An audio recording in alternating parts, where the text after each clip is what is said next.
to you. It's a bright, sunshiny day. Oh, you like it when the weather's like this, don't you?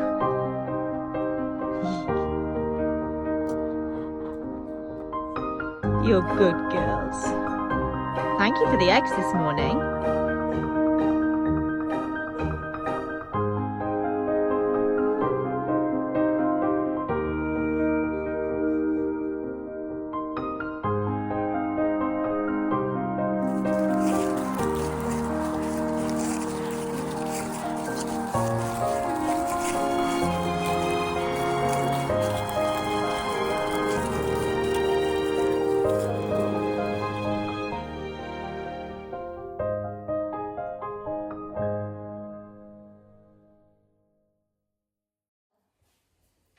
Have you come in to see what's cooking? Can you see your sisters? You're filthy. You are. How much do we love you? Look, can you see yourself? Who's that gorgeous girl? Who's that there? Oh, you're a princess. You are. You're a princess. Hey, can you see them? Where are they going? Do you want to go out and join them? Yes. Come on. Come on.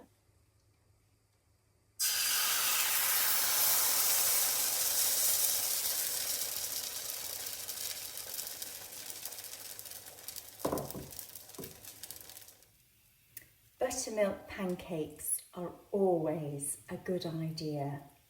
The buttermilk really enhances the flavour and gives a fluffier texture to the pancake and a lighter crumb. I make the batter in exactly the same way as I would for pancakes normally, but I substitute the milk for buttermilk.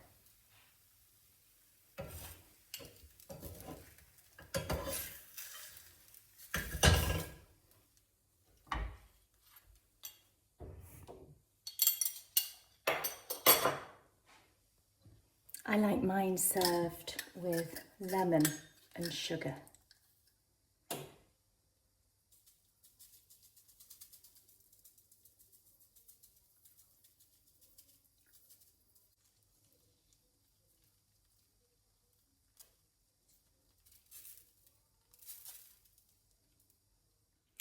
Hello and welcome to a new vlog. I thought we'd have a quick catch up. So as you know, we are in the thick of home renovations and so far they are going very well and we're on track. I'm really pleased with the progress we're making so far. Well, we both are. The weather has been kind to us, which does help. It is set to turn next week when we are due to start works on the exterior of our home. So that may well present a problem, but fingers crossed it'll all be okay and work out fine. But it is what it is. We can't do anything about the weather, so we just plough on and see what happens. I have got a little bit of painting to do this weekend coming ahead of some, the radiators going on next week actually. So I just need to paint behind the wall and the skirting boards underneath where the radiators are going to sit, because once they're on I won't be able to get behind there. So that needs doing, but aside from that I'm going to have a relatively quiet weekend, which is lovely and well deserved. Of course, we've got Halloween coming up this week, and on Saturday, Mum and I are going to go out for the day. It's her decision, so it's a surprise to me as to where we're going, which is great. But we will, of course, take you with us. I love my days out with Mum. Aside from that, I'm going to do some baking actually. I do want to make a Parkin loaf ahead of bonfire night, and it always tastes best if it's left for up to 5 days once baked. So I could do with doing that this weekend, and I've just also, you can see the truck behind me, I've picked the last of the Bramleys. So I do need to process those. So I'm going to stew them. I've got a really warming stewed apple recipe that I think you will like. So I'm going to make that with you at some point this weekend. Aside from that, I think it's going to be a relatively quiet one. So I'm going to go now. I'm going to the farm shop to pick up some food bits for the weekend and the next week actually ahead. So I will speak to you soon.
Happy Halloween! I'm stood here dressed as a pumpkin, not because I am going anywhere, but because it is Halloween and we often get trick-or-treaters and I like to dress up and make an effort for answering the door. So whilst I'm waiting for the doorbell to go, I thought I'm going to descale my kettle.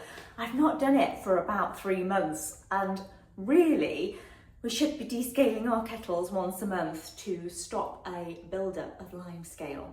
So here is how I do it. Now I don't want to be using any harmful chemicals in my kettle, as you would find in the descaling sachets that we buy off the shelves. So instead I'm going to use citric acid, which is a derivative of citrus fruits, so not at all harmful to us. I buy this in big vats because I use a lot of it for cleaning around the house. I buy it from Amazon and then I just decant some into a jar that I keep under my sink. So I have here 80 grams of citric acid. I have filled the kettle halfway and boiled it. And I'm simply going to pour this into the kettle, like so. And you can see it will start to fizz. Sorry to cut you off, the doorbell just rang. So I'm now going to place the kettle into the sink, just in case any water spills out. And I'm going to place a cloth underneath the back end of the kettle, just to slightly elevate it on that back end, just so the water and the citric acid tips in to the spout slightly, just so it's descaling, the solution's working to descale in that spout as well. So I'm going to leave it there for half an hour and I'll come back to you. 30 minutes has now passed, so I'm going to pour the citric acid and water solution down the drain. And let's see what the inside of the kettle now looks like. Shiny and new and lime scale free. Look at that. Ta-da! Hi, I'm just on my way to meet Mum at Ochre, the homeware store. Our local branch is the Knutsford store. I'm going to look for lighting for the dressing room. I had already bought a light from Parkin, but it was a ceiling flush light, which of course is no longer suitable now we've decided to vault the ceiling. So I need to look for a pendant light and possibly some more lights. Ochre, I think it's got to be my favourite homeware store actually. Anyway, I'm going to take you with me, so let's go and see what they've got in.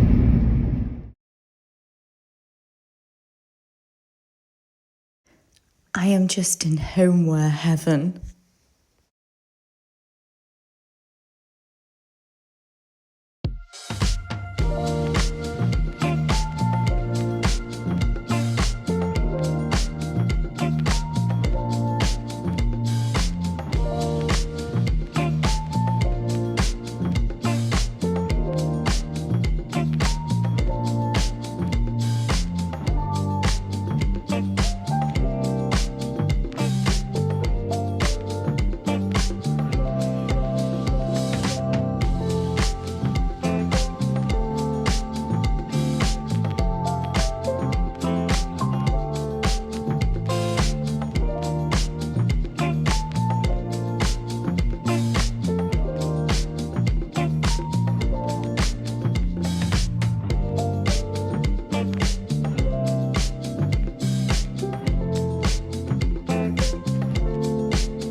We loved this decanter, but it is a bit pricey at £65.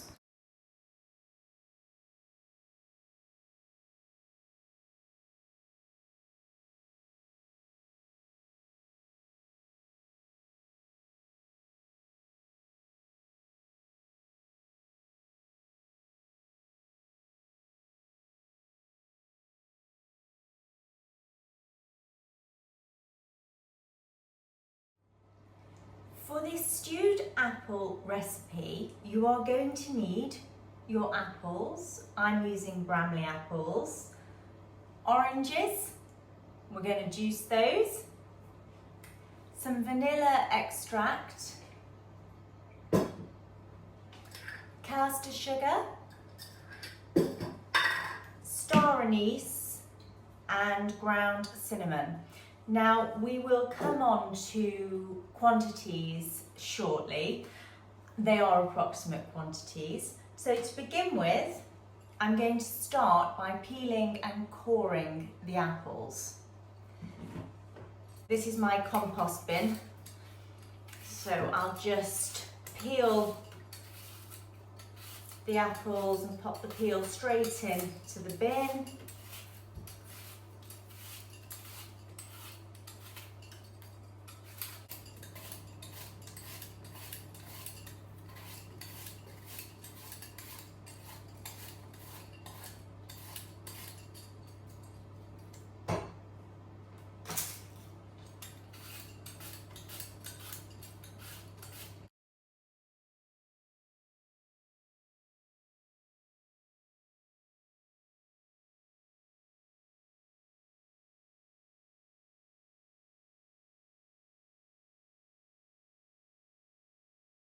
I am intending to batch cook these apples, and then I will divvy up, once they're stewed, I'll divvy up into those foil containers, and then I just pop those into the freezer and take them out as and when we want to eat them over the winter. But as I say, I am doing it in batches. Right. Now to core, I do have an apple corer, but if you don't, then you can just take the core out using a knife.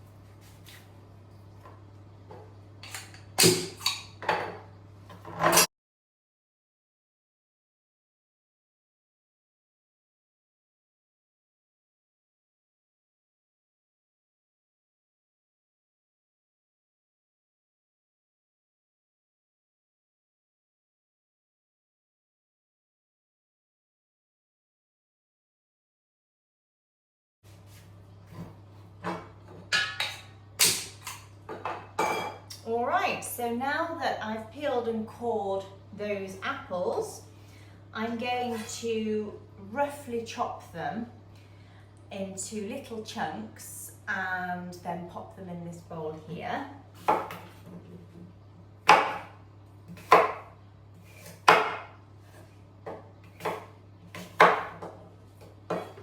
I've got chunks of about that size.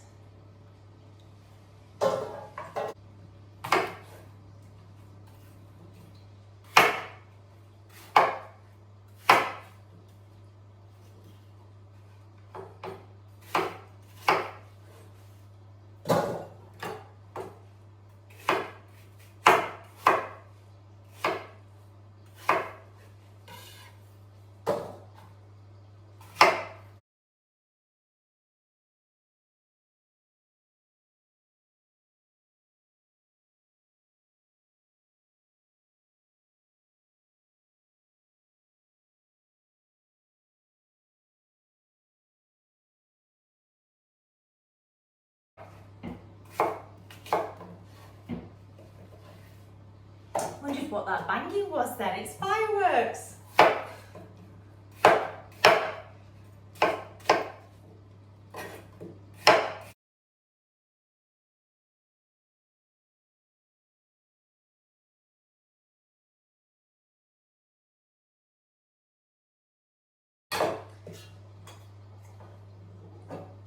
That will do for the first batch. So I think there were 6 apples in there. And to that, I'm going to add the orange juice. So I'll start with 1 orange and juice that.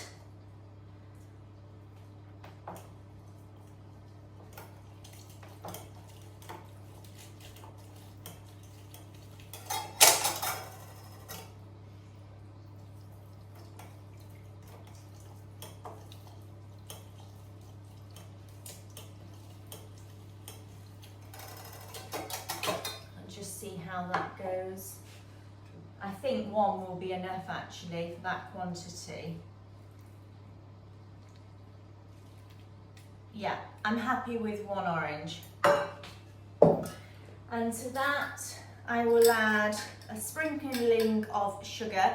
I don't use a huge amount of sugar because I do think the apples are sweet enough. It is personal. I'm going to say about a tablespoon will be sufficient.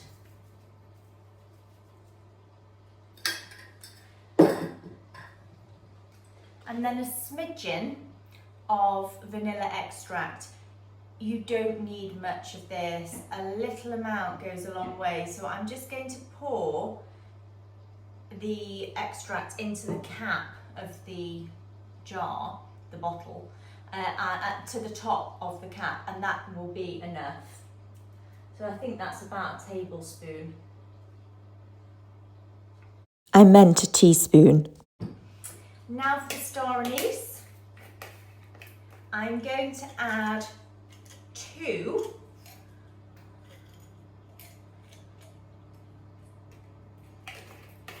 and then a sprinkling of cinnamon. Now cinnamon's great for adding to apples when you're stewing them because it stops the sugar spike in the body. A biohacking tip there. Plus, it's great for flavour. There we go. And now, I'll use this spoon to mix. Just give that a mix up. And then I'm going to pop that on the stove and stew it up.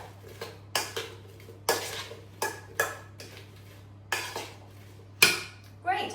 I am going to transfer that to a pan.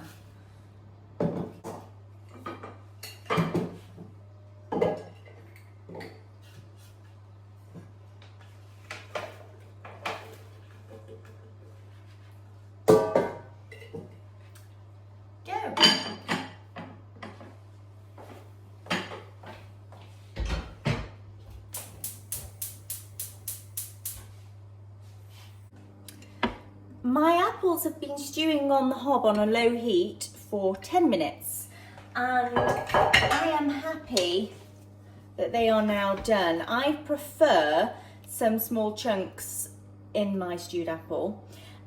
Some people prefer a more puree consistency, and in which case just leave it on for longer, but for me that's good. And now I'm just going to portion them up into these foil trays without the star anise.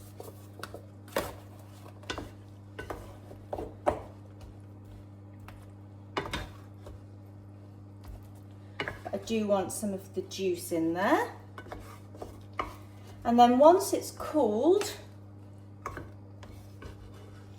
I'll pop the lid on and pop that in the freezer, and then I'll just take a portion out as and when I am wanting to use it, cook with it, bake with it, whatever, and defrost it. I will sometimes make an Eve's pudding or an apple crumble, an apple pie, or simply serve it with yogurt. Enjoy! Good morning and happy Saturday. I'm on my way to pick up Mum. We are off for our day out together today, and she has chosen Hebden Bridge, which, if you don't know, is a market town in West Yorkshire, which apparently is fantastic for shopping. It has a vast number of independent shops and good eateries, and it's a very pretty place. So that's why she's chosen it. The weather is not brilliant for walking around shops, hence why I've got my big coat on, but we must carry the weather within, else plans will frequently change. So I'll be taking you with us. I think we're going to have a really good day.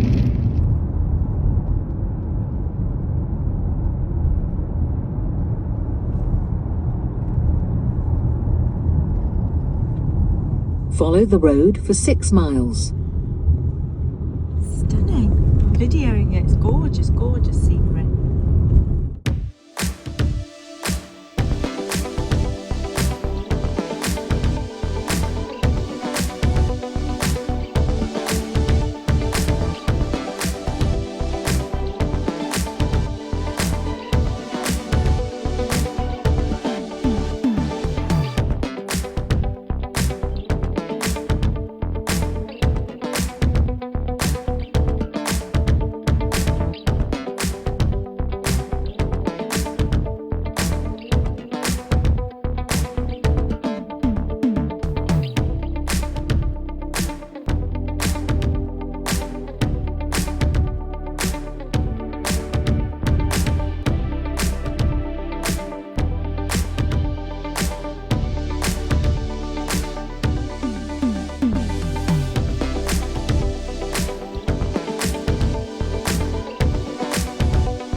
We went in to pay him this money for these chips that he gets.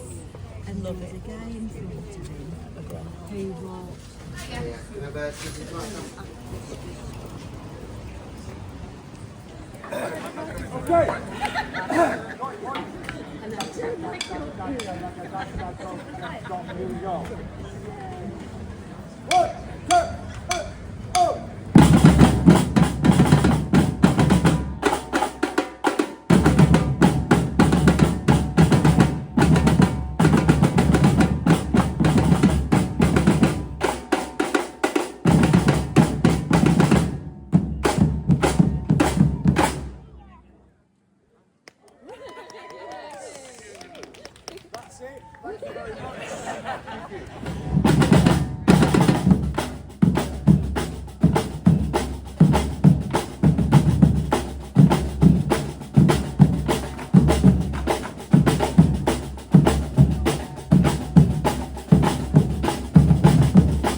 It's really nice.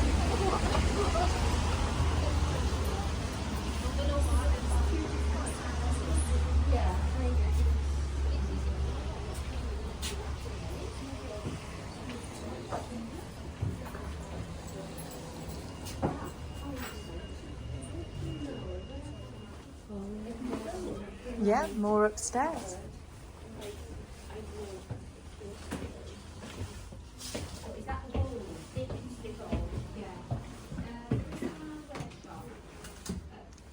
Thank you.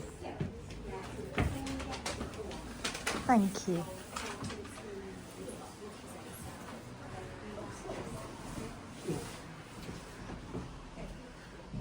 These are nice.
Oh yeah, they're absolutely gorgeous. Yeah, they really fill the room. Yeah, rather than having to stand over it. Yeah, that's it. No, they're very good at that.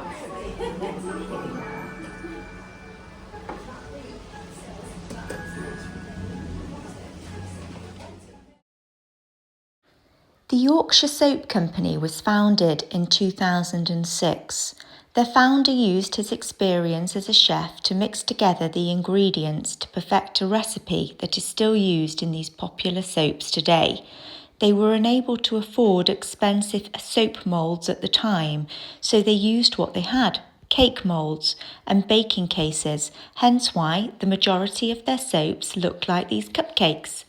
Their first store was a great success and they now have 7 stores spread across Yorkshire. I cannot explain how good it smells in here, and the staff are so welcoming and enthusiastic.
The bridge you can see in the distance is Hebden Bridge, once referred to as Hebden Old Bridge.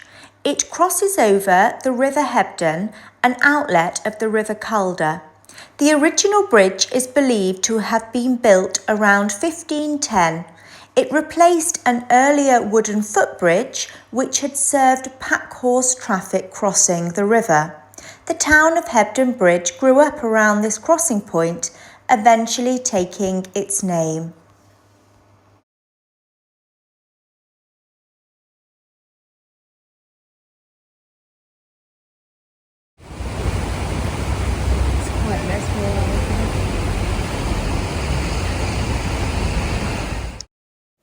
Hebden Bridge is widely described as being quirky, and I would agree with that. It's a beautiful old market town and you just get drawn in. It's the gift that keeps on giving. It's not a particularly big place, but we did stay all afternoon. The people are welcoming and friendly, the shops are great, there are lots of independent places and many good places to eat. So, all in all, if you get the opportunity to visit Hebden Bridge, then do. It's worth it.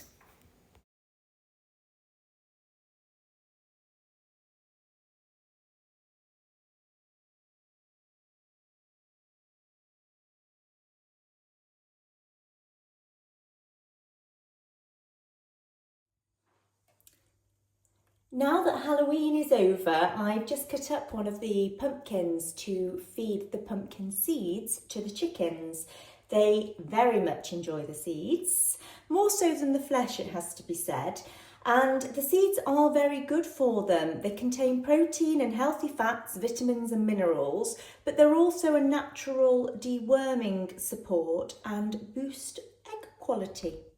They'll enjoy those. Yummy, yummy, yummy. There we go. Yum. Enjoy, girls.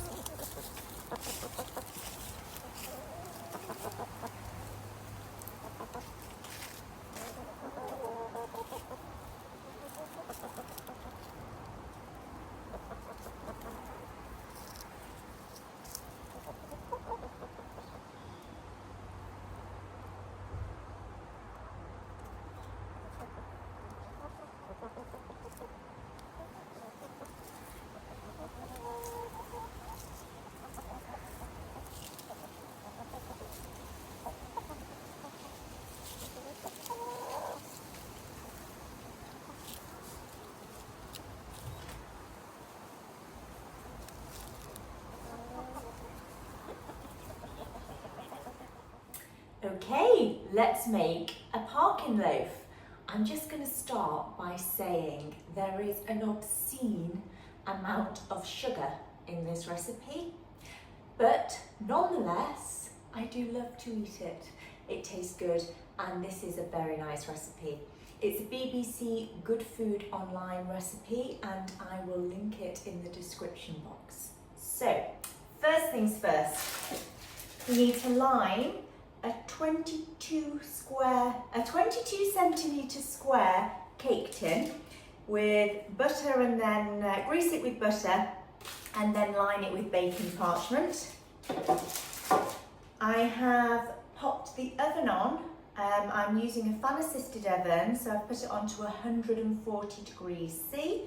If your oven is not fan assisted, then 160 degrees C. Okay, now to my pan, I'm going to add 200 grams of butter, 85 grams of treacle,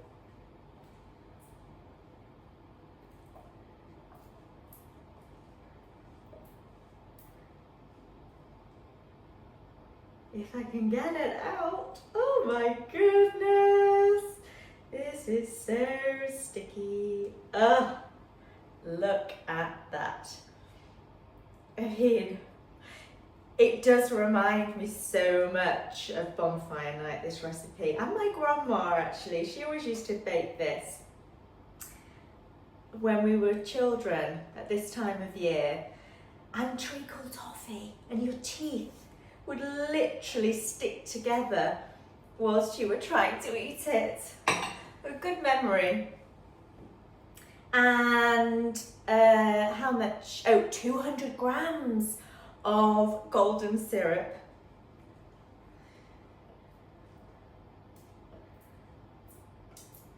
In we go. And that's not the last of the sugar. There's more to come. Goodness me. Oh! I do hope I'm going to have some help eating this. I couldn't possibly eat this all to myself. Wow. Okay. And 85 grams of light brown sugar. Right, there we go. So I'm going to pop this on a low heat on the hob until the sugar has dissolved and it's all melted together.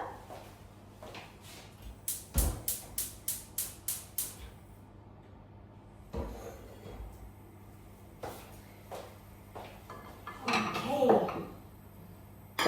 Whilst that's melting away, I've got 250 grams of self-raising flour here. I've not sieved it. 100 grams of oatmeal, which I'm going to add to the flour, and 1 tablespoon of ground ginger. Again, I'm going to add that to the flour and oatmeal mixture. It's actually very easy to make this. Very easy. There are quite a few ingredients, I think, and obviously there's an obscene amount of sugar, as I've mentioned, but easy to make. Now, it's best to make it up to 5 days ahead so that it moistens and develops in the tin. You cool it in the tin, you leave it in the tin. We're going to wrap it up, and if I can bear it, leave it for 5 days. Now, you're going to be watching this vlog on Sunday, so that only gives us 3 days, I think, until bonfire night. I think that's right. So I'm sorry it's not come earlier, but anyway, maybe we could leave it for 3 days. I don't know. Right, and then I've got 4 eggs here, 4 large eggs, and I'm just going to whisk those up, break them up.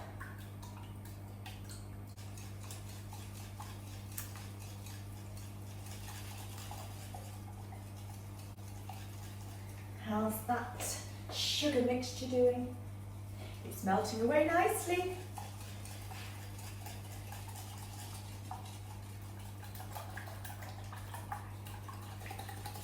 I'm really giving them a good mix. I've got some time. Anyway, whilst I'm waiting for the the contents of the pan to melt.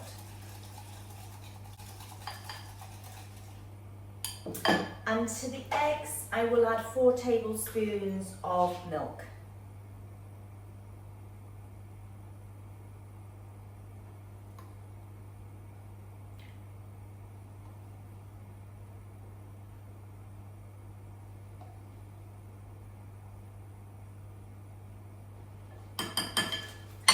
Lovely.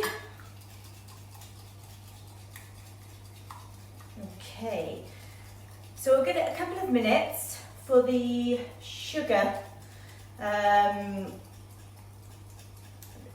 that pan full of sugar to melt, and then we will combine all the ingredients together, all the wet ingredients into the dry ingredients, and that is it.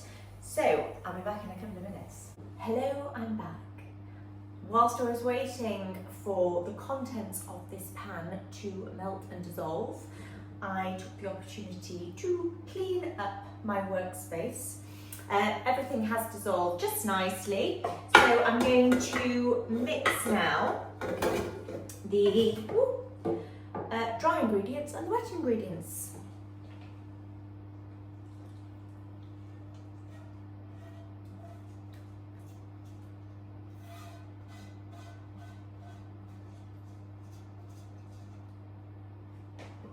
It smells divine, it has to be said. Well, it smells like bonfire night.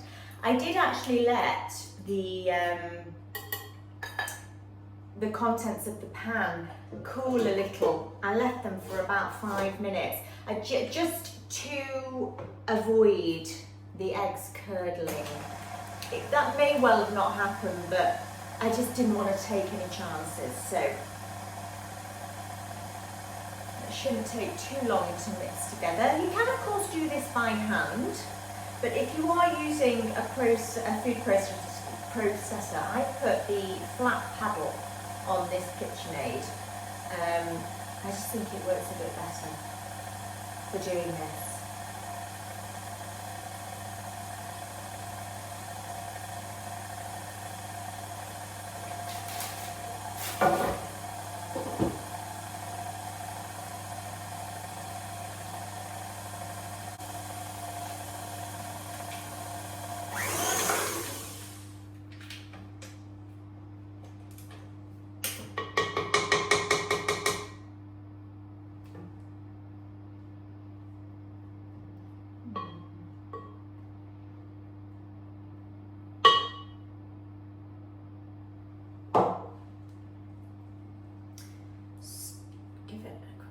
So that's had about 1.5 minutes in the processor.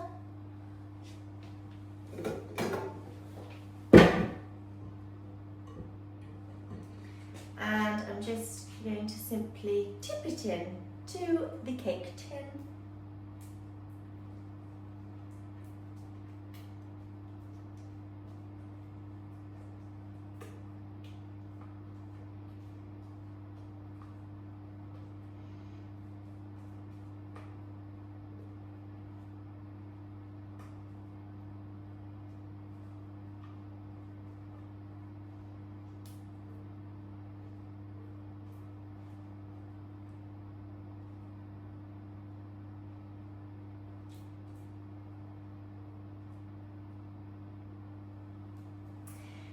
And I'm going to pop that now into the preheated fan-assisted oven on 140 for about 50 minutes to an hour. I'll start checking it after 50 minutes and see how we're getting on. You're looking for a firm, spongy, well, what's the word I'm looking for? It should feel firm and spongy when you press it on the top. Springy. I meant springy. My Parkin is ready. I took it out of the oven after 50 minutes and I've got that springy, firm texture. I have left it to cool in the tin and I'm now going to wrap it in some more parchment and again in some foil. It's going to be a bit awkward.